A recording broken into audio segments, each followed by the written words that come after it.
Most contractors assume switching construction software is a small upgrade.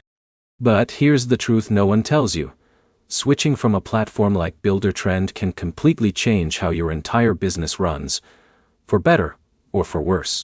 In this video, you'll understand why I switched from Buildertrend in 2026, what problems pushed me away, what improved after switching, and who should actually think twice before using it. Let's get straight into it. First, let's talk about what Buildertrend actually gave me. Buildertrend is a powerful construction management system. It handles scheduling, budgeting, client communication, document control, and project tracking in one place. When I first started using it, everything felt organized and structured. A contractor like Alex managing multiple renovation projects can see everything in one dashboard. Jobs, timelines, and client updates all in one system. At first, that feels like a big upgrade. But here's where it gets interesting. Over time, I started noticing friction instead of flow. The first issue was complexity. Buildertrend is not difficult in a basic sense, but it is deep.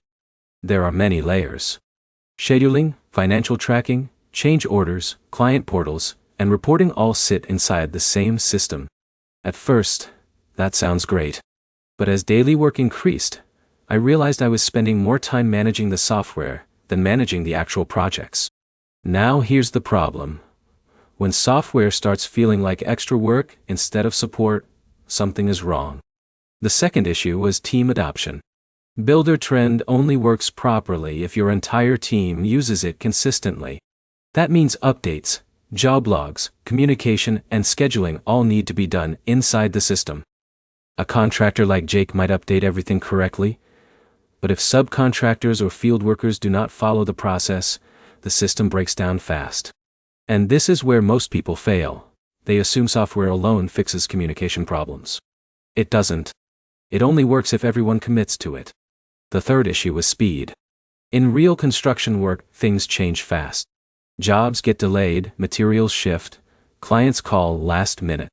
I started noticing that updating everything inside Buildertrend sometimes slowed down decisions instead of speeding them up. Now here's where it gets interesting. I realized I needed something more flexible, not just more powerful. So I made the switch. After moving away, the biggest difference I noticed was simplicity. My new system was easier to update in real time.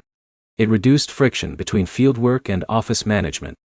A contractor like John managing smaller to mid-sized projects does not always need deep layers of tracking. Sometimes speed matters more than structure.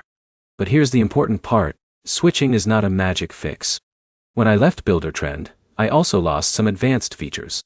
Things like detailed financial tracking, deep reporting, and structured client portals were not as strong in the new setup. So I had to accept a trade-off. Simplicity instead of depth. Now here's the key insight. Buildertrend is not bad software. It is just built for a different level of operation.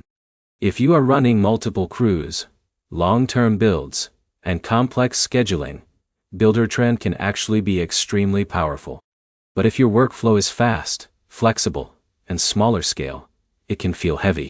So who should actually think about switching? If you feel like your software is slowing down updates, creating extra admin work, or your team is not fully using it, then you might be in the same situation I was in. But if your business is growing into larger projects with more complexity, switching away from structured software like Buildertrend could actually hurt your long-term organization. Now let's wrap this up clearly. I switched from Buildertrend because I needed speed, simplicity, and less overhead in my daily workflow. I gained flexibility, but I also gave up some advanced control. The right choice depends completely on how your construction business operates today. If this helped you understand the real trade-offs, hit like so more contractors can see it. Subscribe for more honest software experiences. And comment below if you want a breakdown of the system I switched to next so you can make smarter decisions for your business.